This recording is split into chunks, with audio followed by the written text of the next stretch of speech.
Sí, primero quiero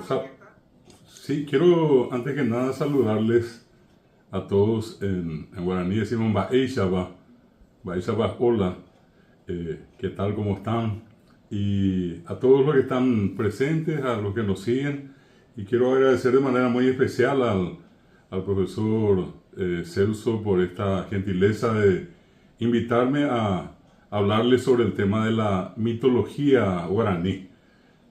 Nosotros acá en Paraguay, seguramente como todos ustedes, en cualquier lugar del mundo, el ser humano siempre tuvo la necesidad de explicar o por lo menos intentar explicar todos aquellos fenómenos sobrenaturales, naturales, y a ese efecto, a lo largo del tiempo se construyeron en el imaginario colectivo una serie de creencias, de supersticiones, en fin, de prácticas que universalmente se han manifestado.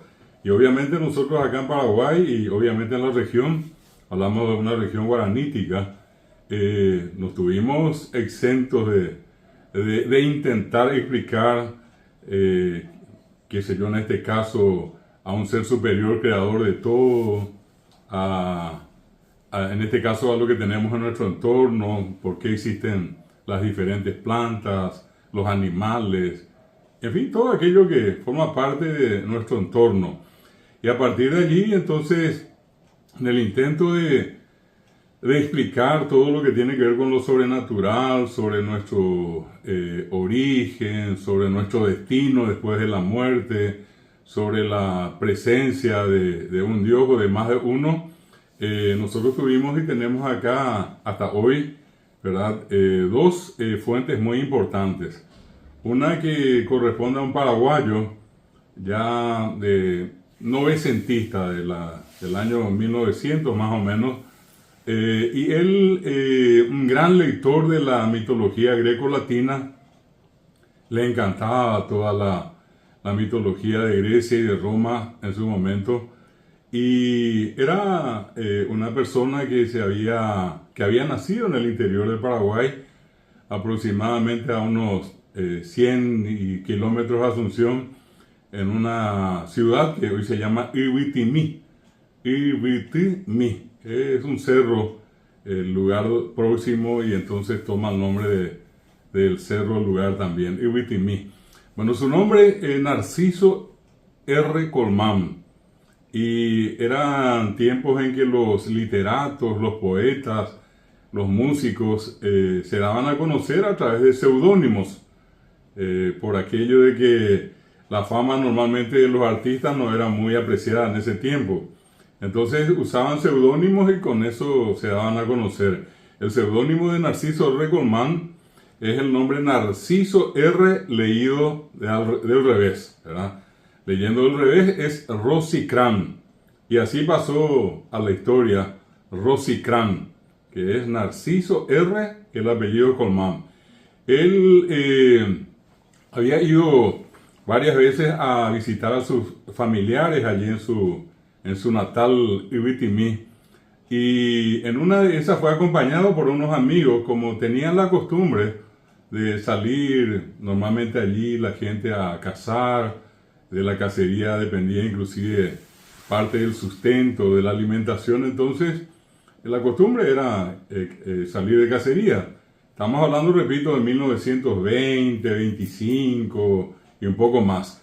Y había un solo medio de transporte que llegaba y cruzaba esa zona, que era el ferrocarril. Nosotros acá en Paraguay nos preciamos de tener el ferrocarril más antiguo de la región, y bueno, era ese el que, partiendo de Asunción, llegaba hasta la ciudad de Iwitimí. Bueno, y fue él un día con unos amigos, llegaron a la casa familiar de Narciso, y de allí inmediatamente tomaron unos caballos y se adentraron hacia una zona donde había un monte bastante grande, ¿verdad? Y en el lugar no había ningún tipo de población, era solamente monte y obviamente animales. Y en las proximidades un cerro que en ese entonces tenía el nombre de Tatucuá. La palabra tatú se refiere, es el nombre en este caso de la tortuga. Y Cuá es el lugar donde abundan las tortugas. Cuá significa eso en guaraní, lugar donde abunda algún tipo de animal o inclusive seres humanos. Bueno, y era el lugar donde abundaban las tortugas. Ese era el nombre del Cerro Tatucuá, una pequeña elevación en la zona. Hoy ese cerro cambió de nombre, está en la jurisdicción de otra ciudad que también tiene nombre en guaraní, es Iwicuí. Iwicuí significa arena en guaraní. Bueno, y hoy el cerro se llama Cerro San José, pero antiguamente era el Cerro Tatucuá. Bueno, llegaron hasta esa zona, desmontaron, guardaron sus caballos, y ellos llevaron consigo a un perro galgo de casa, al que le habían puesto el nombre de Corset, por la forma del perro, ¿verdad? Y bueno, comienza la cacería y en una de esas, uno de los amigos de Narciso consigue disparar a un venado y lo hiere y el animal comienza a correr herido y es perseguido primeramente por el perro. Y cuando Narciso y los amigos que tenía que lo acompañaban a la cacería, logran alcanzar finalmente al perro, estaba ya casi en la mitad del cerro, ¿verdad? Pero el perro estaba sentado mirando hacia el cerro, donde había como una especie de gruta, y como dando a entender que allí entró el venado. Bueno, entonces, Narciso Recolmán y sus amigos, que en ese tiempo tenían la costumbre de vestir como cazadores, ¿verdad? Ingresan con unas linternas que tenían y se encuentran con algo increíble. Una cueva dentro del cerro.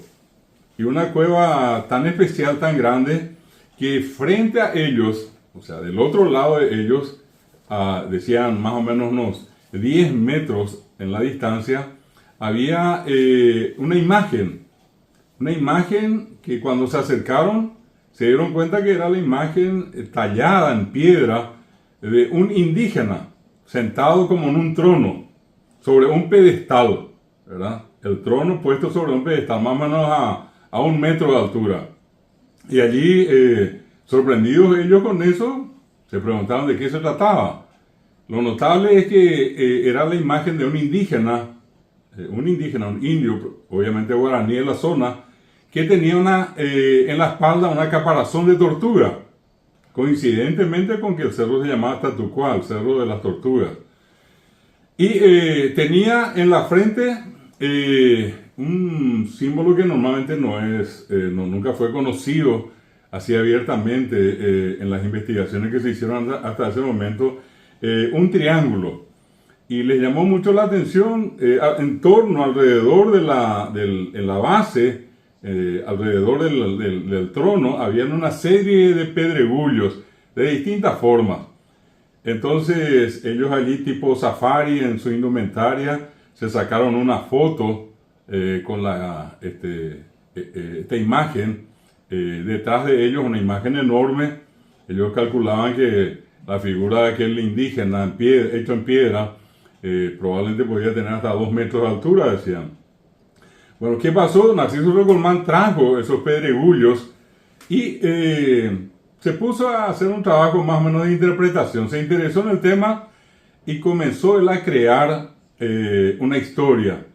Y esa historia es la que hasta hoy se difunde en el Paraguay, que tiene una característica muy interesante.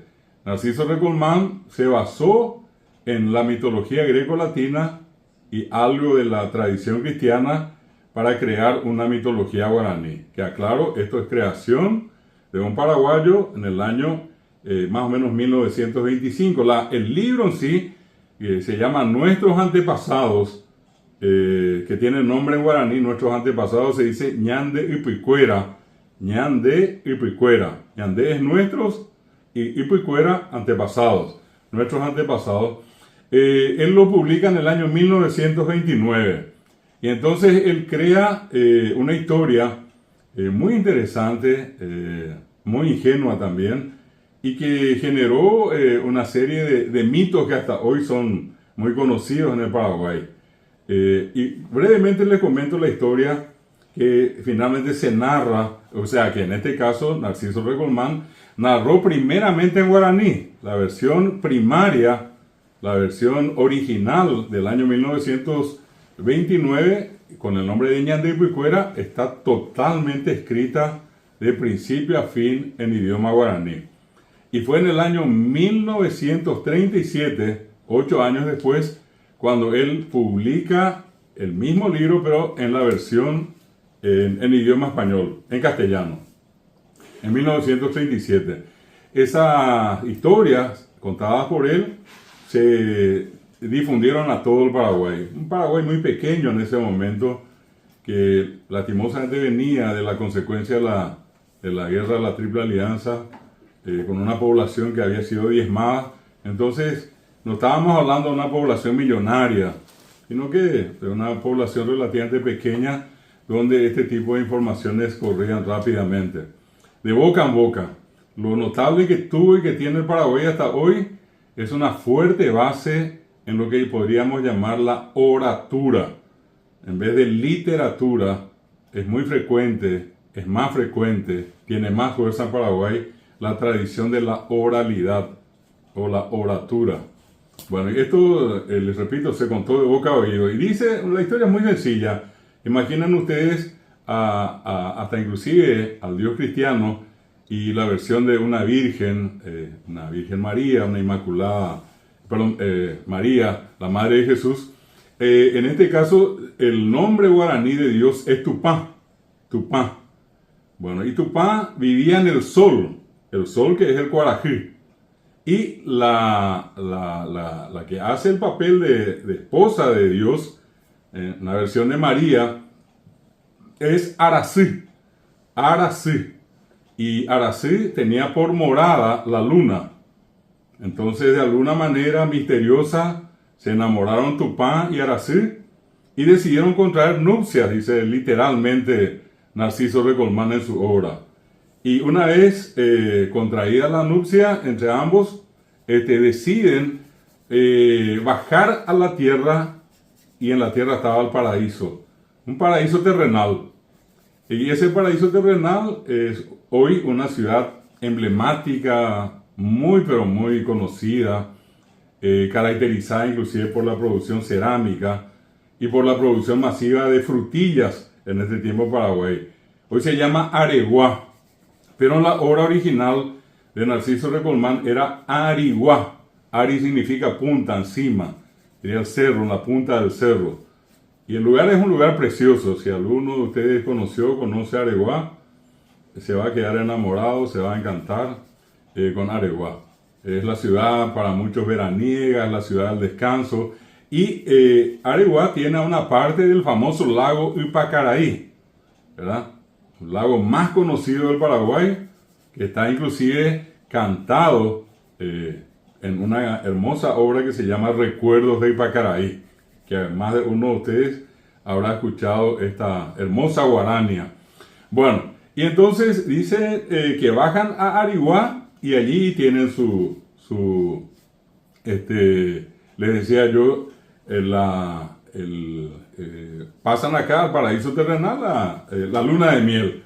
Bueno, y estando acá, entonces, pasó un tiempo y dicen que un día Tupá, el dios supremo, fue hasta el lago, el lugar donde había agua, y él le puso su nombre al lago. Originalmente era Tupá Icuá.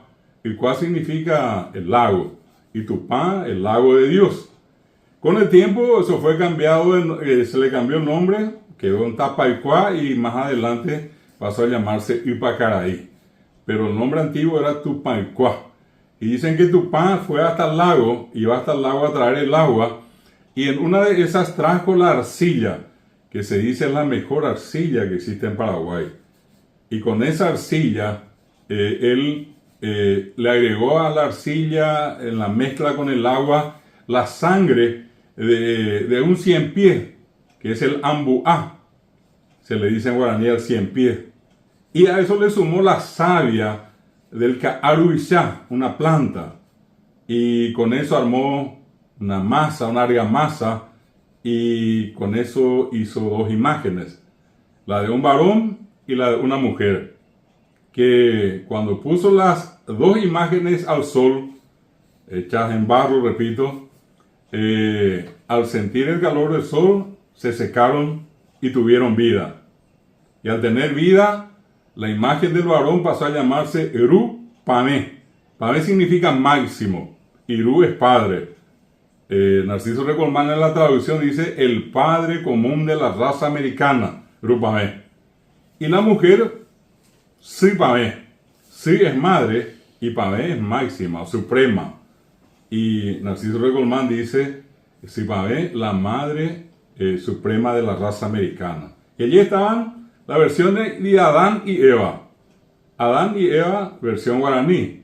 Eru Pamé y Si Pamé. Y pasó otra vez el tiempo y bueno, se acabó la luna de miel.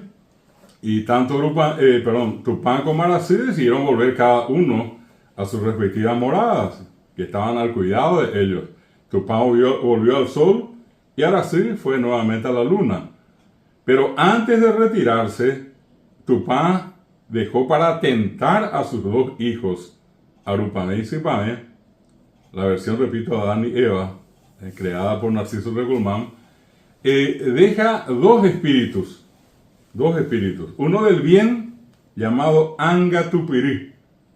Angatupiri es el espíritu bueno, el espíritu del bien. Y por el otro lado deja al espíritu del mal, Taú. Taú es el espíritu del mal. Y se retira. Y vuelve Tupán al sol y Arací a la luna. Bueno, ellos continúan su vida acá en la tierra, Adán y Eva, repito, versión guaraní, y tuvieron ellos 7 hijos. De los 7, voy a ser claro, 3 varones y 4 mujeres. También quiero hacerles un comentario antes de continuar de que para Narciso Recomán, Rosicrán, el creador de esta mitología, que está resumida en el libro Ñandeycuicuera, nuestros antepasados, el número 7 no es precisamente el número de la buena suerte ni del bien.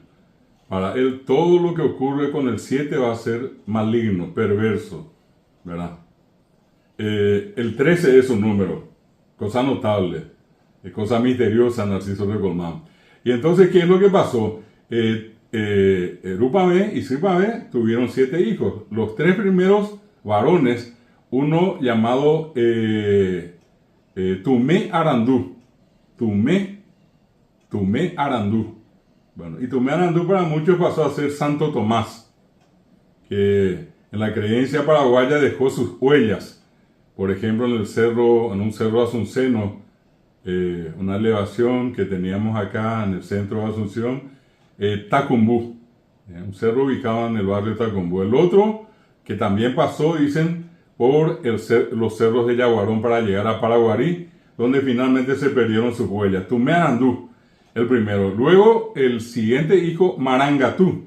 Marangatú es la expresión del amor, es la bondad, dicho en palabras así bien sencillas, la bondad.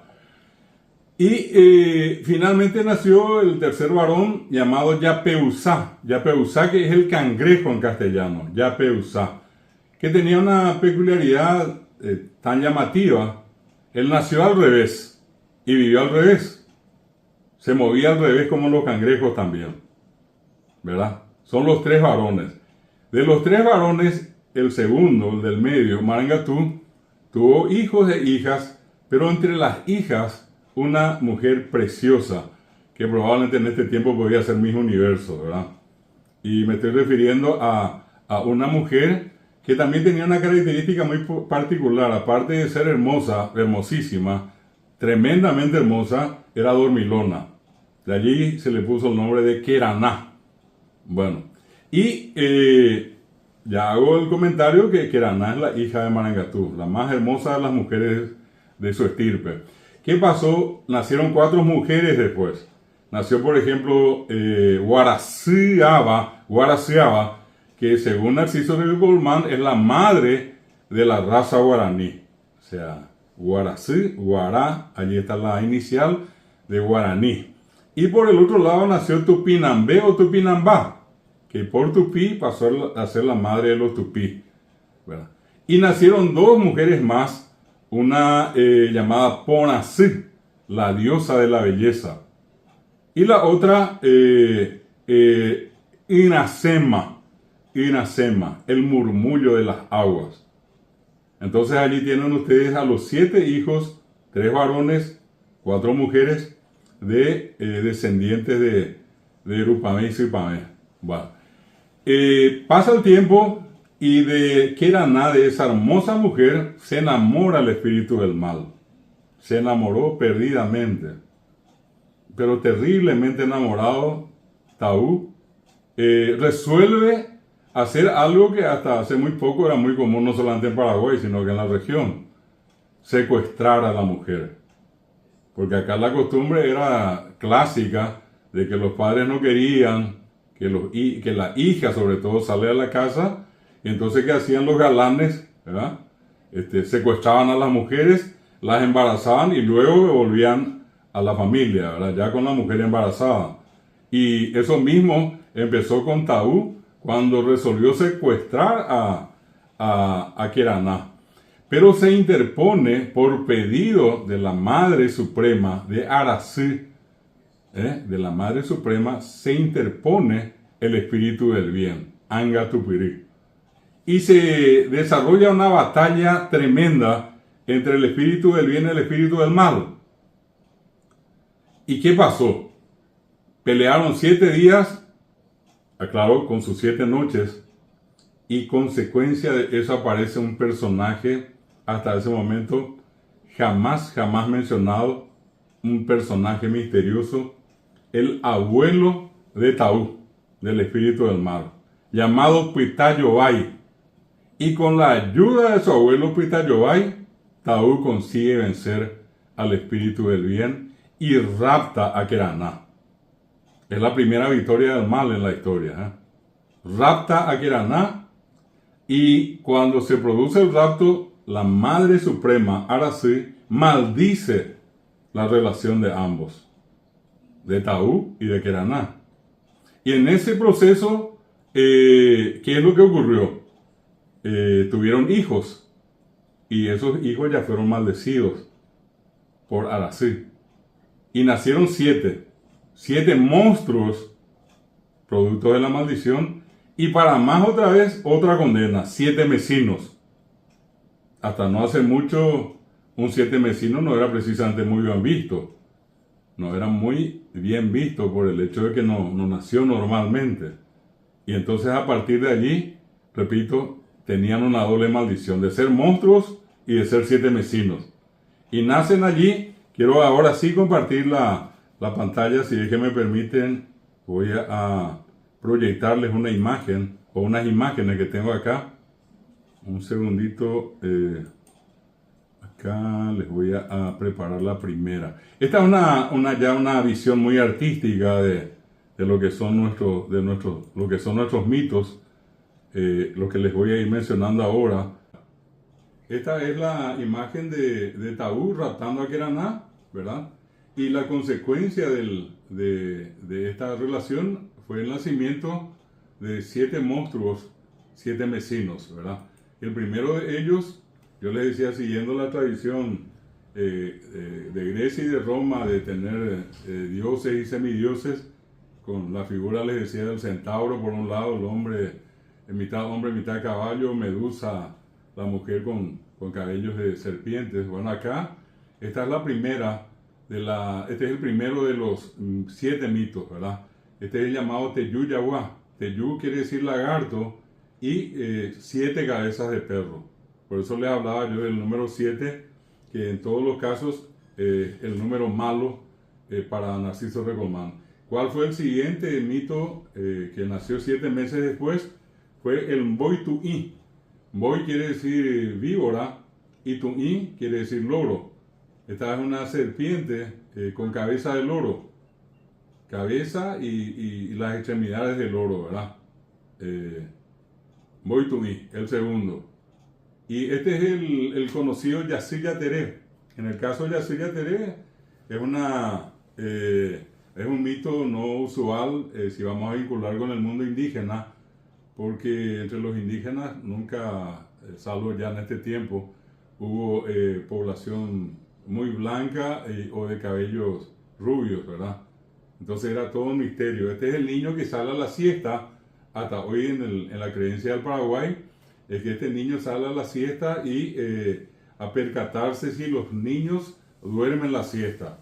Si alguno de ellos no duerme, entonces el Yacir Yateré se encarga de raptar al niño y llevarlo y tenerlo consigo hasta que un buen día de cansado vuelve a soltar a la criatura, normalmente así con algunos problemas de ella viene un poco atontado, atontada, y en muchos casos la gente dice que para que esa criatura recupere la normalidad se la tiene que volver a bautizar, y de hecho han ocurrido muchos casos de esta naturaleza, niños que fueron bautizados por segunda vez por supuestamente haber sido raptados por el Yacir Yateré. Es como un señor de la siesta. Luego está este otro personaje que es el Ao Ao. Esta es una mezcla de oveja con cabeza de murciélago. Ustedes ven allí los colmillos inclusive del murciélago. Todo esto es parte de una recreación ya en nuestro tiempo. Este es otro de los, el cuarto. Acá está el famoso Curupí. El personaje que tiene un miembro masculino, un pene muy desarrollado, al punto de que puede arrollar al cuerpo, ¿verdad? Va arrollado al cuerpo. Y que no hace falta que le dé muchas explicaciones, particularmente tenían la costumbre de violar a las mujeres, ¿verdad? Todos, repito, son malos, ¿verdad? Son monstruos y, repito, encima 7 vecinos. Acá aparece otro que es el conocido como Moñay, que esto se parece más a, tiene la figura de una serpiente con cabeza de dragón.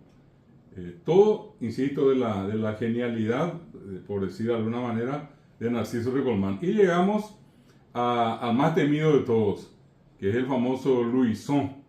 Luisón, que sería la versión del hombre lobo. Y este es el más maldito de todos, el séptimo hijo, que en la costumbre, en la tradición del Paraguay, también hasta hace muy poco, ¿verdad? En las familias donde nacían 7 hombres de manera consecutiva, aclaro, 7 seguidos sin ninguna mujer entre medio, entonces ese séptimo indefectiblemente era un Luisón. Y la única manera de destrabar esa maldición era que esa criatura, varón, tenía que ser bautizado teniendo como padrino al presidente de la República.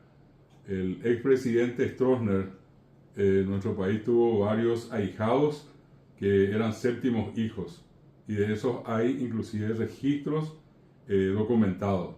Y en el caso de las mujeres,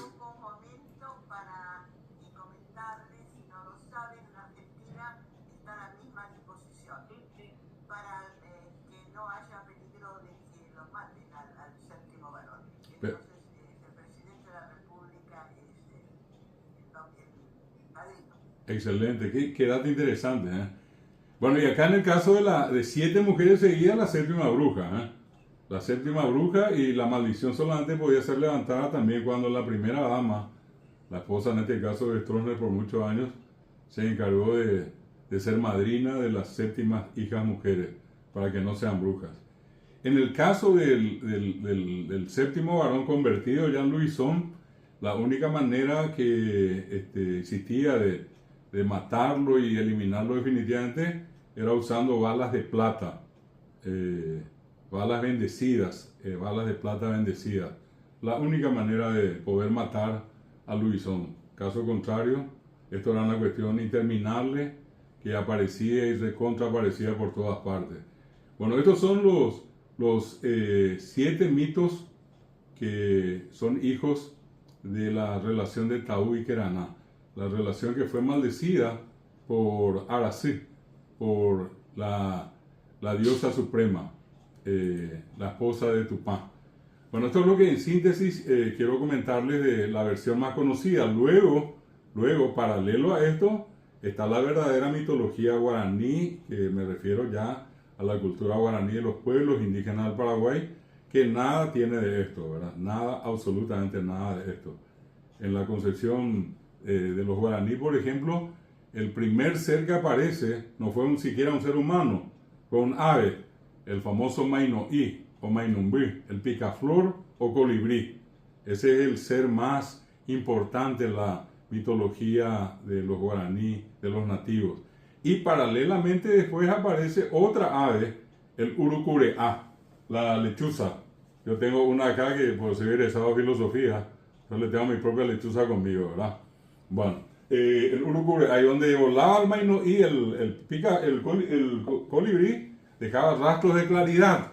Y donde volaba el urucureá, la lechuza, dejaba rastros de oscuridad. No eran ni el bien ni el mal, eran el día y la noche. Los indígenas hasta hoy al explicar por qué hiciste el día, dice hiciste el día porque el Mainoí voló. Y por qué hiciste la noche y porque el urucureá voló. Luego dicen que el Mainoí asumió la forma humana y se convirtió en el dios guaraní llamado Ñanderú Papá Tenondé. Nuestro padre Ñanderú, Papá el último y Tenondé el primero. Una especie de alfa y omega, principio y fin. Increíble, extraordinario. Y bueno, que este Dios crea en su origen elementos espirituales, contrariamente a lo que ocurrió en la versión bíblica cristiana, donde primero se crea lo material, ¿verdad? Y en el mundo guaraní se crea lo espiritual, se crea la palabra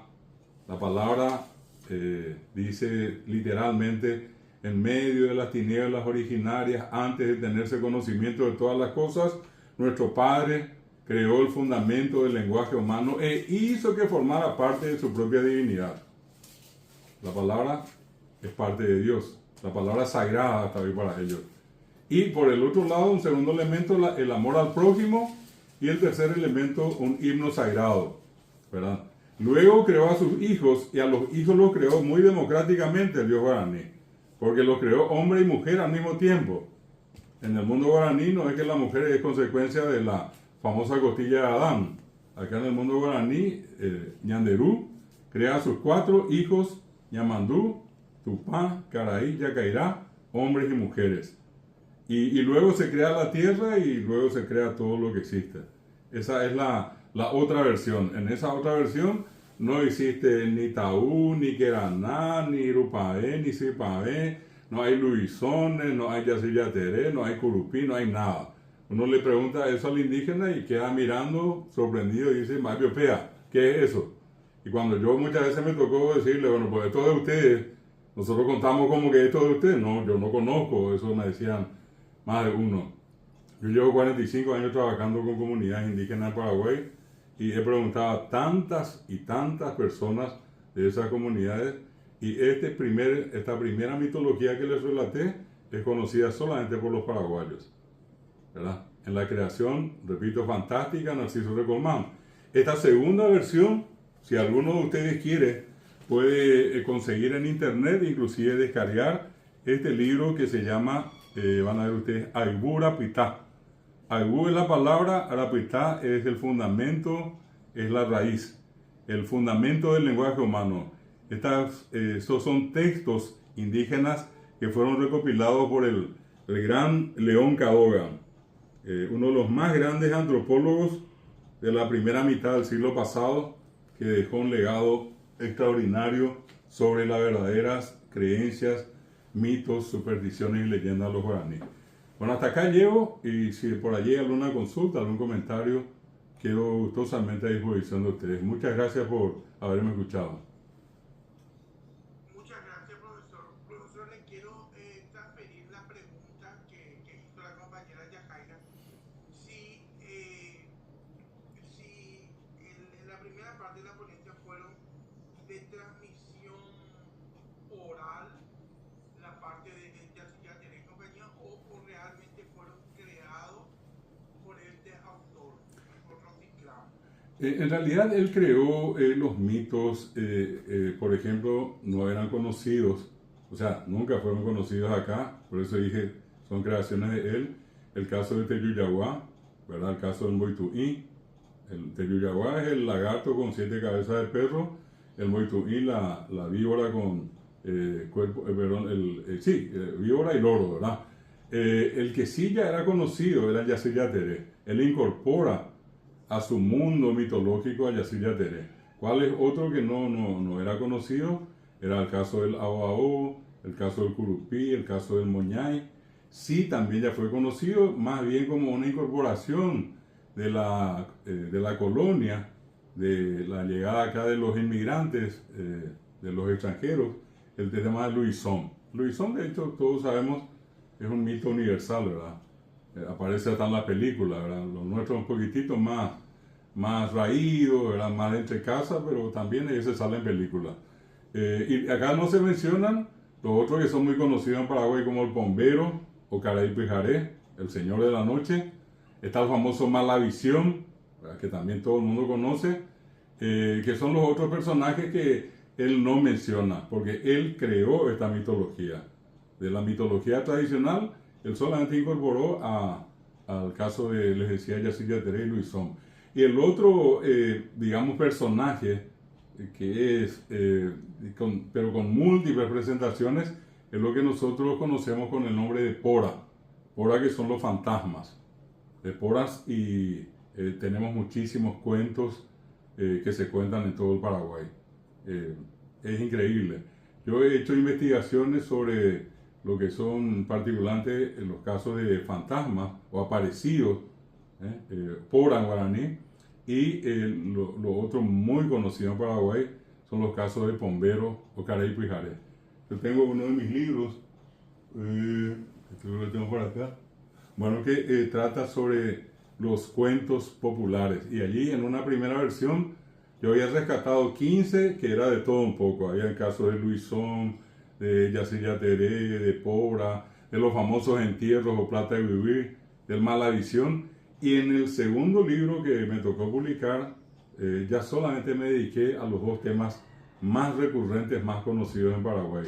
Los casos de Pora o de fantasma, y los casos de Pombero o Caraí Pijaré. Muchas gracias, profesor. No sé si algún otro compañero tiene una consulta.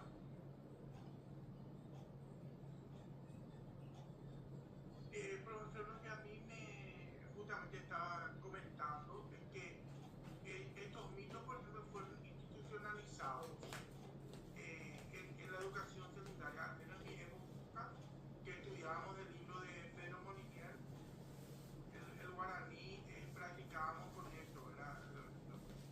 Moñay, Yacyr Yateré y compañía. No sé si hasta ahora Sí. realmente desconozco si la secundaria sigue de esa forma. Continúa, profesor, una cuestión muy importante, ¿verdad? Yo dejo constancia de que ambas obras tienen su valor. La primera, que es Ñandilpuicue, nuestros antepasados, debemos ser claros, es una creación de Narciso Recolmán, que tuvo una amplia pero increíble difusión a todo el Paraguay. Y lo otro que les decía ya de la mitología guaraní propiamente, ha sido rescatada por grandes investigadores, antropólogos que tuvo el Paraguay en su momento, el caso de León Cadogan, el propio caso del sabio Moisés Bertoni. Muchos de estos cuentos también fueron rescatados por la doctora Zuznik, el caso, por ejemplo, rescatado por José Perazo, y más recientemente yo formo parte de los egresados de la licenciatura en lengua guaraní de la Universidad Nacional de Asunción, y allí tuvimos la oportunidad de trabajar con otro gran amigo que lastimosamente falleció.